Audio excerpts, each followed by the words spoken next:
Data Migration, QuickBooks. Within Dynamics 365 for Financials, there are many assisted setup functions that help a user get up and running quickly. One of those functions is the Data Migration Wizard. There are many options to migrate data into Dynamics 365 for Financials.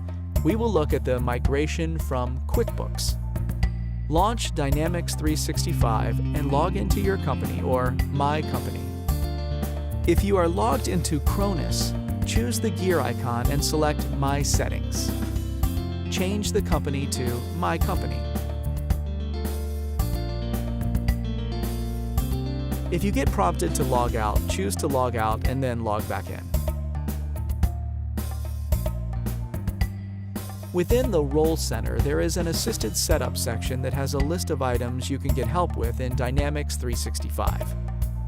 This wizard will give the users a common user experience to run a migration no matter what system they are wanting to migrate from. As Dynamics 365 for Financials continues to evolve, we will continue to see migration extensions added. With the QuickBooks Migration, QuickBooks does not have the concept of units of measure. This is a required field when setting up items, so we need to have a unit of measure on items we migrate in. We need to set up an item template to assign a unit of measure to all inventory items we bring in with the migration tool. We can assign templates to customers, vendors, and items. Since we only are concerned with items and units of measure for this demo, we will just assign a template to the items. I can choose any templates that are already set up, or I can create my own. If I create my own, I need to make sure I select an existing unit of measure or make sure I create a new one that I assign to the template. Item 01 template has a unit of measure of pieces, so items we bring in with the migration will have pieces added. With QuickBooks Data, you will need to export your data out of your QuickBooks system into an IIF file. This window walks the user through the steps to get their data out of QuickBooks. The IIF file exports data from QuickBooks in regards to GL accounts, customers, vendors, and items. We will browse out to where we save the file of our master records from QuickBooks. The Migration Wizard will read the IIF file and parse it out to show the user the breakdown by accounts, customers, vendors, and items. The Migration Wizard will allow you to choose what type of record you want to import if you aren't wanting to import all 4 master record types. It is recommended to do all at one time if you are planning on bringing them all in. Once transactions have been entered, you will not be able to migrate more data. With the QuickBooks Migration, the system will migrate the chart of account first if selected, and insert the records into the chart of accounts table.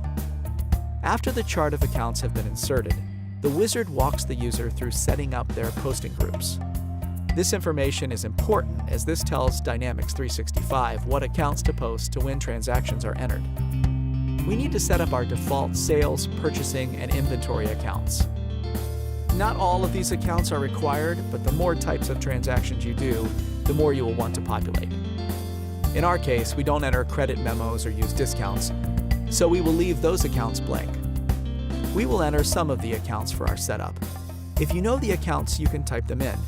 If you don't know the accounts, you can select the Lookup button and you can scroll through the chart of accounts that you brought in during the first steps of the migration. Now that the accounts are entered, we are able to finish the rest of the migration: customers, vendors, and items. If we have entered accounts during the previous setups for inventory, the quantity on hand for those items will be brought into Dynamics 365. You will see the rest of the tables that were processed and the number of records that were inserted. The migration is complete and we can close the wizard. We can take a look at the customers that we migrated in by clicking on Customers List in the navigation pane. We can take a look at the vendors that we migrated in by clicking on Vendors List in the navigation pane. We can take a look at the items that we migrated in by clicking on Items List in the navigation pane. And we can take a look at the Chart of Accounts list that we migrated in by using the Search button to open our Chart of Accounts list. Here is the list of the Chart of Accounts that were migrated along with the balances that were in QuickBooks at the time of the migration.